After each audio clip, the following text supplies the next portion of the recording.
बताया था आपको कि अवतल दर्पण में बताया था हमने कि फोकस दूरी तथा वक्रता त्रिज्या में अंतर। आज है उत्तल दर्पण में फोकस दूरी F तथा वक्रता त्रिज्या R में संबंध त्रिज्या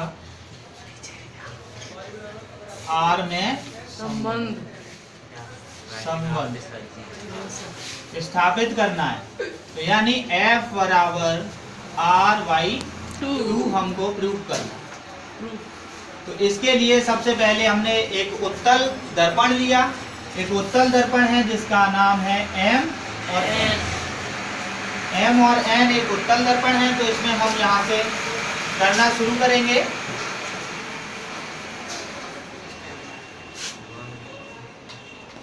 F बराबर R/2। तो यहाँ से करना शुरू करते हैं कि माना चित्र दर्पण को देख करके ही हमें सब कुछ लिखना है। माना M N एक उत्तल दर्पण है, एक उत्तल दर्पण है।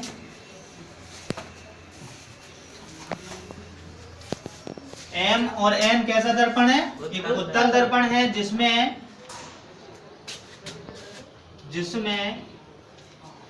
आपतित किरण कौन सी है? जिसमें OB यानी कि ये AO एक आपतित किरण है। आपतित किरण है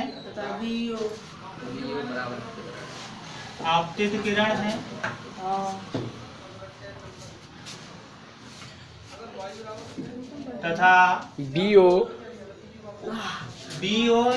ये OB परावर्तित परावर्तित किरण है।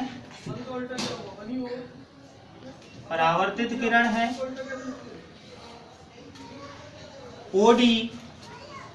OD क्या है? अविलंब है। एक अभिलंब है। ऊपर अरे एक अविलंब है वो ऊपर। OD एक अभिलंब है।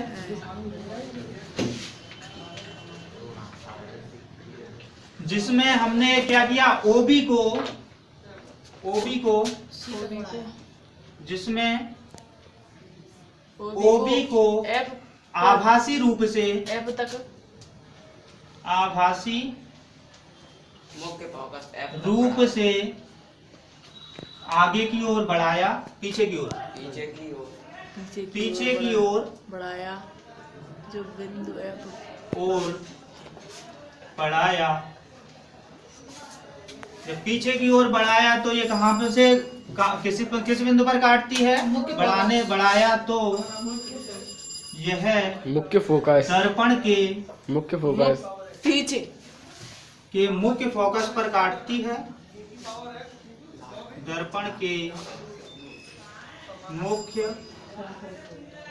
फोकस काटती है F पर काटती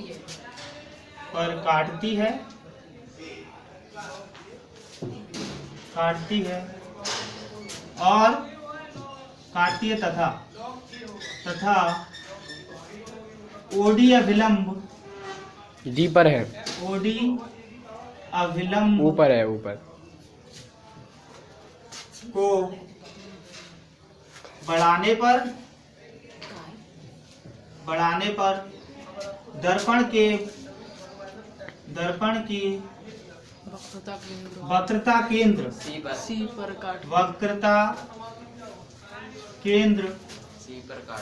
C पर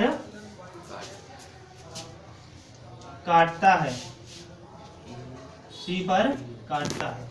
यहाँ तक समझ में आ गया? Yes sir. अब यहाँ पे लिखेंगे हम कि इसकी जो फोकस दूरी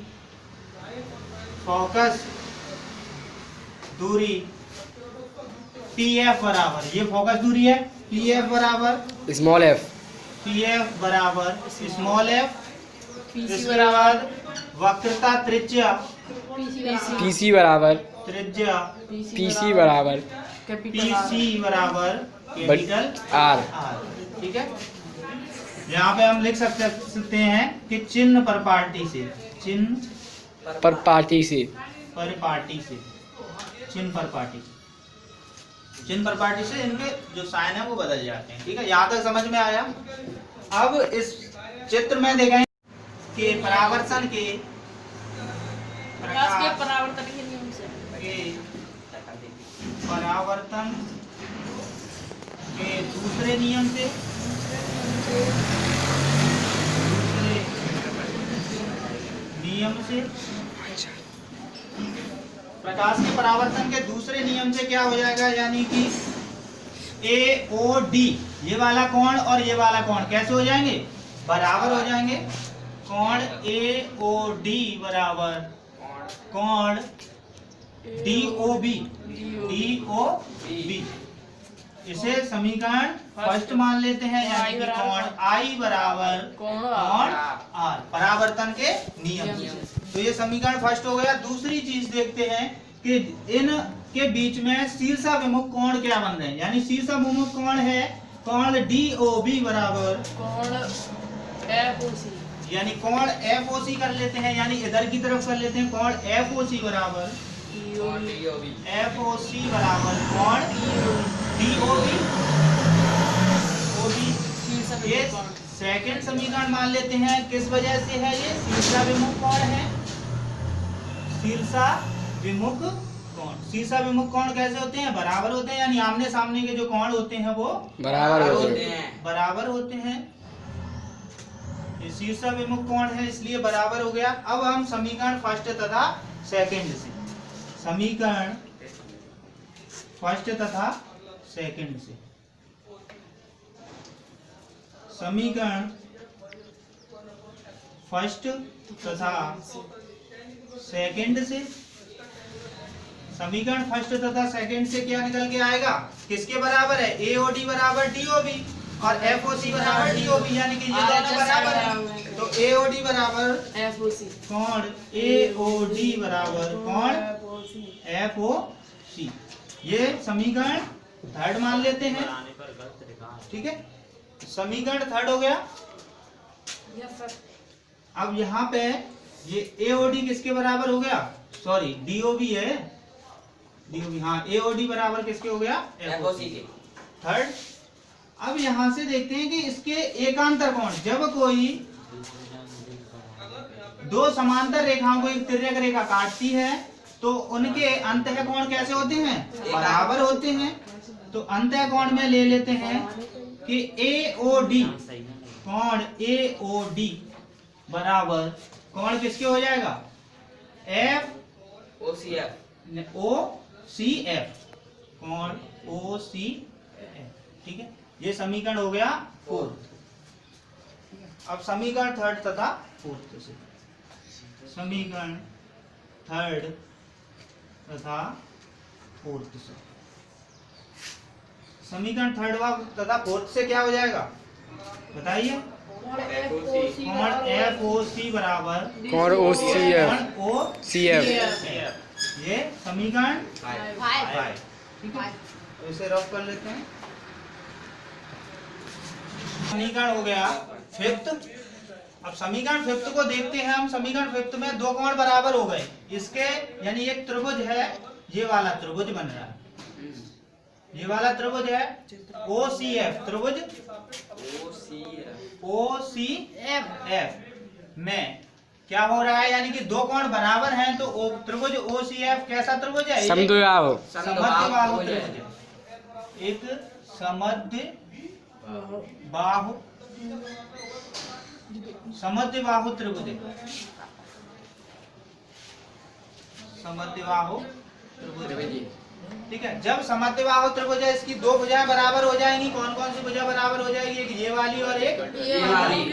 तो ये हो जाएगा OF बराबर OC, OF या FO, OF कर लेते हैं, OF बराबर CF, FC, OF बराबर CF। ठीक है, ये वाली भुजा बराबर हो गई। अब ये भुजा बराबर हो गई तो इसे मान लेते हैं समीकरण 6। ठीक है, अब समीकरण 6 मान लिया। हम मान लेते हैं कि बिंदु, ये वाला बिंदु ए यानी कि ये वाला ओ बिंदु है, पी के बहुत सन्निकट है। Yes sir. तो ये हो जाएगा पी सन्निकट होने से क्या हो जाएगा, यानी कि पी एफ बराबर C F. Yes sir. P F बराबर क्या हो जाएगा, सी एफ। समीकरण 7 समीकरण 7 बना। अब समीकरण 7 से समीकरण 6 तथा 7 से समीकरण 6 ओ एफ तथा बराबर पी एफ। 7 से क्या मिल के आया, ओ एफ बराबर सर ये नहीं हुआ सर, ओ एफ बराबर एफ एफ एफ पी हुआ sir. O F equal to P F. O F equal to हुआ। गलत हो पी रहा एफ है। ओ एफ और P F. P F. O F बराबर एफ सी है तो ओ एफ बराबर पी एफ। ये कैसी हो गई, समीकरण 7। यानी कि सन्निकट होने के कारण ये क्या हो गया, ये समीकरण बना 7। ये क्या हो गए, 7। ये बहुत ही सन्निकट थे, सन्निकट, इसलिए ओ एफ बराबर पी एफ। ओ एफ बराबर पी एफ से यहाँ से निकाल देंगे, यहाँ से सन्निकट से कि ये दोनों समीकरण 6 7 से व समीकरण 7 से ये हो जाएगा। ओ एफ दोनों के बराबर हो गए तो एफ सी बराबर पी एफ। Yes sir. ठीक है, एफ सी कौन सा है, ये वाला एफ सी और पी एफ, PF। ये वाले दोनों बराबर हो गए। तो यहाँ पे ये कर देंगे हम F C plus P F बराबर F C plus P F बराबर P C. P P C. C. ठीक है, अब यहाँ पे P F P C F C बराबर क्या दिया हुआ है, PF। एफ सी बराबर पी एफ। तो P F plus P F बराबर पी सी। अब यहाँ से करेंगे तो 2 पी एफ बराबर 2 पी एफ बराबर पी सी। अब पी एफ ये दिया हुआ है, पी एफ कितना है एफ, तो 2 एफ बराबर हो जाएगा 2 एफ बराबर आर। पी सी बराबर कितना है आर है, तो यहाँ से निकल के आ जाएगा कि एफ बराबर आर बाई 2। तो यानी कि दोनों समीकरण आ गए, यही हमें प्रूव करना था। और आर बराबर 2F। आर बराबर क्या हो जाएगा 2F। यही प्रूफ। ये तो सिद्धम।